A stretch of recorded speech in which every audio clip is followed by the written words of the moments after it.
की मी पवार कुटुंबाच्या एका अंतर्गत कराराचा बळी पडलेलो आहे. आपली काय प्रतिक्रिया आहे यावर? म्हणजे त्यांचं मत असं असावं की करार जो माझ्यात आणि अजितदादांमध्ये जो काल्पनिक करार झालेला आहे की अजितदादांनी माझ्या मतदारसंघामध्ये प्रचाराला यायचं नाही आणि मी तिकडे जायचं नाही. एकतर मी स्वतः बारामतीमध्ये प्रचाराला गेलो होतो. तसं बघायचं झालं हे वक्तव्य आपण जर राम शिंदेंचं तसं घेतलं तर माझा आणि कोणाचा करार झालाय मी सांगतो. मी अमित शहांचा माझा करार झालाय. त्यांनी त्यांची लावलेली सभा कॅन्सल केली. कदाचित मी फोन केला असेल अमित शहा साहेब तुम्ही माझ्या मतदारसंघामध्ये प्रचाराला येऊ नका, त्यांनी ते ऐकलं असावं. उत्तर प्रदेशचे मुख्यमंत्री साहेबांचा माझा करार आहे. त्यानंतर बावनकुळे साहेबांचा आहे. त्याच्याचबरोबर देवेंद्र फडणवीस साहेबांबरोबर सुद्धा मी करार केला असावा की माझ्या मतदारसंघामध्ये येऊ नका. आता तुमचेच नेते तुमच्या प्रचारासाठी तुमच्या मतदारसंघामध्ये आले नसतील तर दुसऱ्या मित्रपक्षाचा विषय घेऊन तुम्ही फक्त तुमचा भाव वाढवत आहात असं आपल्याला म्हणावं लागेल. 2019ला आताच काहीतरी केलं होतं. त्यावेळेस विखे पाटील साहेबांच्या डोक्यावर खापर त्यांचा पराजयाचं फोडलं होतं आणि त्यांना भेटवस्तू काय मिळाली तर ते मागच्या दरवाजाने आमदार झाले, एमएलसी झाले. आता घिसीपिटी स्ट्रॅटेजी डोळ्यात पाणी आणून ते काय करण्याचा प्रयत्न करतायत की आता त्यांची सत्ता आलेली आहे की एमएलसी असताना सुद्धा त्यांना मंत्रीपद मिळावं असं कदाचित त्यांच्या मनामध्ये धोरण असावं असं आपल्याला म्हणावं लागेल. फक्त मी विनंती अशी करतो ते नैराश्यमध्ये आहेत, डिप्रेशनमध्ये आहेत. पैशाचा खूप मोठा वापर केला माझ्या विरोधात. मोका लागलेले गुंड त्यांनी माझ्या विरोधात प्रचारासाठी आणले होते आणि बरंच काही दबाव तंत्र सत्तेचा वापर करून सुद्धा आणि मी माझ्या मतदारसंघात नव्हतो, फक्त 3 दिवस होतो. अशात त्यांनी घरोघर जाऊन गल्ली गल्लीत जाऊन सुद्धा त्यांचा पराजय तिथे झाला. थोडे डिप्रेशनमध्ये नैराश्यमध्ये. तुम्ही सुद्धा जास्त प्रश्न विचारून त्यांची आरोग्याची परिस्थिती खराब करू नये अशी विनंती विरोधक म्हणून मी करतो. पण ते तुमच्या विरोधात पुरावे देत आहेत. त्यांनी तुमच्या विरोधातल्या एफआयआर कॉपीज दाखवल्या. ते म्हणाले की रोहित पवार जाणीवपूर्वक अजित पवारांच्या प्रचाराला पण गेले नाही. इतकंच नाही तर त्यांच्या कुटुंबाचं मतदान सुद्धा रोहित पवारांनी केलं नाही जे बारामतीमध्ये आहे आणि अशा अर्थी त्यांनी अजित पवारांना मदत केलेली. आणि अजित पवारांचा त्यांनी एक मेसेज दाखवला की त्यांनी अजित पवारांना मेसेज केला होता की माझ्या मतदारसंघात या, माझ्या मतदारसंघात तुम्ही सभा घ्या, पण अजित पवारांनी त्याला रिप्लाय केला नाही. आता अमित शहानी तर सभा दिली होती ती कॅन्सल केली. मग अमित शहा साहेबांबद्दल काय म्हणायचं की आम्ही त्यांना फोन केला की सभा कॅन्सल करा. उगाच तुम्ही कुठेतरी राजकीय भांडवल तिथं करता. राहिला प्रश्न माझ्या कुटुंबाचा, माझी पत्नी, माझी आई, माझे वडील हे जाऊन मतदान करून आले होते. आता मी का नाही जाऊ शकलो? जामखेडमध्ये गुंडांचा मोठ्या प्रमाणात वापर केला गेला होता. गुंड राम शिंदेंचा प्रचार करण्यासाठी फिरत होते. बूथ ताब्यात त्यांना घ्यायचं होतं. मध्यरात्रीपासून आदल्या दिवशीपासून मी तिथं जामखेडला राहिला होतो, लोकात होतो. माझ्या कुठल्याही कार्यकर्त्याच्या केसाला धक्का लागू नये यासाठी मी फिरलो. आता लोकशाही तिथं असली असती तर मी तिथं नसतो. 2019 जसं मतदान करून मी आलो असतो. आणि राहिला प्रश्न गुंडाशाहीचा, ती गुंडाशाही तुम्ही कशाला केली? आता दुसरा विषय आहे की मी मतदानाला गेलो असतो आणि मी जर तिथं याचं बटन दाबलं असतं तुतारीचं, मग थोडी हाजीदारांना मदत केली असती. आता मी इथं अडकून बसलो.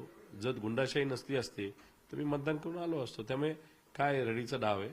माझ्यापेक्षा जास्त विखे पाटील साहेब त्यांना खूप चांगलं ओळखतात, त्यांना हा प्रश्न करावा. नक्की. मला एक सांगा की आज नेमकं सकाळी काय झालं जेव्हा तुम्ही दोघं एकमेकांच्या समोर आलात? नेमके अजितदादा तुम्हाला काय म्हणाले, त्याचा तुम्ही काय अर्थ काढलात आणि तुम्ही त्यांच्या पाया का पडलात? आता प्रीती संगमवर मी गेलो होतो. तिथं एकतर संस्कार आणि विचाराला फार महत्व आहे. अतिशय पवित्र ठिकाणी तिथं तुम्ही नतमस्तक झालो. थोडासा उशीर झाला, पत्रकारांशी मी बोलत होतो. पवारसाहेब पुढे निघून गेले होते. तेवढ्यात अजितदादा तिथं आले. आल्यानंतर समोरासमोर मी आलो आणि संस्कृती पद्धतीने मी त्यांचे पाया पडणारच होतो, कारण ते माझे काका सुद्धा आहेत, थोरले सुद्धा आहेत. आणि अशात मी काय करायच्या तेच म्हणले की पाया पड, तो त्यांचा अधिकार आहे. मग मी पाया पडलो, बस तेवढाच विषय झाला. एक गुप्त तुमची भेट झाल्याचंही कळतंय. तुम्ही ज्या दिवशी विजयी झाला त्या दिवशी राम शिंदेंचा असा आरोप आहे की त्याच दिवशी रात्री तुम्ही अजितदादांना भेटलात आणि त्यांनी जी काही तुम्हाला मदत केली त्याबद्दल तुम्ही त्यांचे आभार मानले. नाही, अमेरिकेत आम्ही भेटलो होतो. ज्याच्यात दादाही गेले नाहीत, मी नाही गेलो. त्यामुळे उगाच काहीतरी काल्पनिक नका. पुरावे असतील तर तुम्ही पुरावे द्या. राहिला प्रश्न पुराव्यांचा, पैशाच्या बद्दल ते बोलतायत. जो व्हिडिओ मी टाकलेला आहे त्या व्हिडिओमध्ये एक व्यक्ती आहे इनशर्ट करून. ती व्यक्ती कोण हे मात्र राम शिंदेने ओपन हिंमत असेल तर लोकांना सांगावं. परंतु रोहितजी, हा विजय झाल्यानंतर सातत्यानं चर्चा ही पण आहे की आपले काही खासदार हे अजित पवार यांच्या पक्षाशी, त्यांच्या लोकांशी संपर्कात आहेत. आपले जे 10 आमदार जिंकून आलेले आहेत त्यापैकी सुद्धा काही लोक संपर्कात आहे. आपल्या कानापर्यंत अशी काही चर्चा आलेली आहे का? नाही, शेवटी चर्चा असते. चर्चा अनेक असतात. आता ह्याच्यामध्ये समजा तुमच्या फोनवर अननोन नंबर आला, तुम्ही तो उचलला आणि पुढून एखादा मोठा नेता सत्तेतला बोलत असेल तर संपर्क झाला, पण निर्णय जोपर्यंत तुम्ही घेत नाही तोपर्यंत त्याला निर्णय आपल्याला म्हणता येत नाही. आणि राहिले प्रश्न आता हे जे कोणी पवार साहेबांबरोबर आहे ते संघर्षाच्या काळामध्ये साहेबांबरोबर राहिलेले आहेत. त्यामुळे जे सगळे लोक आज आमदार नाही तर खासदार असतील ते पवार साहेबांबरोबर राहतील असा विश्वास मला तरी वाटतो. ज्या पद्धतीनं इतकं यश मोठं यश महायुतीला मिळालेलं आहे, हे अपेक्षित होतं का? अनेक लोक वेगवेगळ्या शंका उत्पन्न करतायत. आपल्या कानावर अशा काही शंका आहे का? तुम्हाला वैयक्तिकरित्या या सगळ्या पराभवाची काय कारण वाटतं? एक तर आम्हाला तर अपेक्षित नव्हतंच, कारण आम्ही सत्तेत येऊ अशी आमची अपेक्षा होती, लोकांची अपेक्षा होती. भाजपच्या नेत्यांना सुद्धा हे अपेक्षित नव्हतं एवढं मोठं यश त्यांना मिळेल. त्याबरोबर लोकांना सुद्धा हे अपेक्षित नव्हतं. नाही तर आज 222 पेक्षा जास्त आमदार जेव्हा महायुतीचे निवडून येतात तेव्हा अख्ख्या महाराष्ट्रामध्ये दिवाळी साजरी केली पाहिजे अशी परिस्थिती असायला पाहिजे, पण तसं काही दिसत नाही. सामान्य लोक कुठेही जल्लोष करताना दिसत नाही. आमदारचे काही कार्यकर्ते ठराविक ठिकाणी गुलाल नाही तर फटाके फोडत आहेत. त्याच्या व्यतिरिक्त तुम्ही जर बघितलं अख्खा महाराष्ट्र शांत आहे. एवढा मोठा विजय होऊन सुद्धा लोक जर सेलिब्रेट करत नसतील आणि सोशल मीडिया जर तुम्ही बघितलं, नेत्यांनी अजून सुद्धा ईव्हीएम टॅम्परिंग बद्दल तिथं काही टाकलेलं नाही, पण सामान्य लोक मात्र व्हिडिओ आता टाकायला लागले. त्यामुळे लोकांना आता वाटायला लागले की ईव्हीएम टॅम्परिंग झालंय का. ईव्हीएम टॅम्परिंगचा एक मुद्दा असू शकतो. दुसरा, ओबीसी मराठा मोठ्या प्रमाणात जे काही विष पेरलं गेलं त्याचाही काही प्रमाणात फायदा भाजपला नाही तर महायुतीला झाला असावा.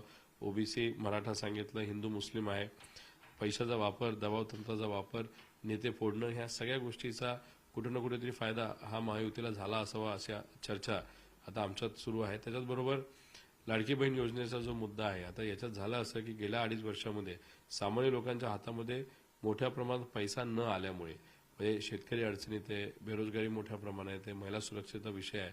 अशात 1500 रुपये महिन्याला, ते सुद्धा दिवाळीच्या आधी 4,500 रुपये जेव्हा महिलेच्या खात्यात आले त्याचाही प्रभाव नक्कीच मतदानावर तिथं झाला असावा. म्हणजे गरिबीच इतकी एवढी वाढवलेली आहे की 1500 रुपये सुद्धा जास्त वाटायला लागलेत.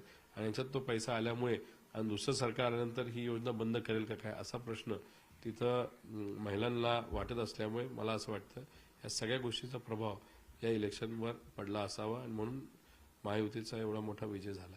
तरी दादा हे महायुतीतले 3ऱ्या क्रमांकाचा पक्ष झालेले आहेत, त्यामुळे त्यांचे मुख्यमंत्री होण्याची जी इच्छा आहे ती यावेळेला पूर्ण होत नाही असं तुर्तास वाटतं आहे. ज्या गोष्टीसाठी दादा बाहेर पडले ती जर गोष्ट त्यांना मिळत नसेल तर मग हे सगळं करून काय मिळालं दादांना? मंत्रिपद मिळेल, त्यांचे नेते जे कोणी आहेत ते खुश राहतील, 7 ते 8 मंत्रिपदं त्यांना मिळतील अशी चर्चा आहे. एकनाथ शिंदे साहेबांना 10 ते 12 मंत्रिपदं मिळतील. मुख्यमंत्रीपद कदाचित 1 वर्षभर दिलं जाईल सुरुवातीला, नंतर 4 वर्ष देवेंद्र फडणवीस साहेब तरी मुख्यमंत्री होतील.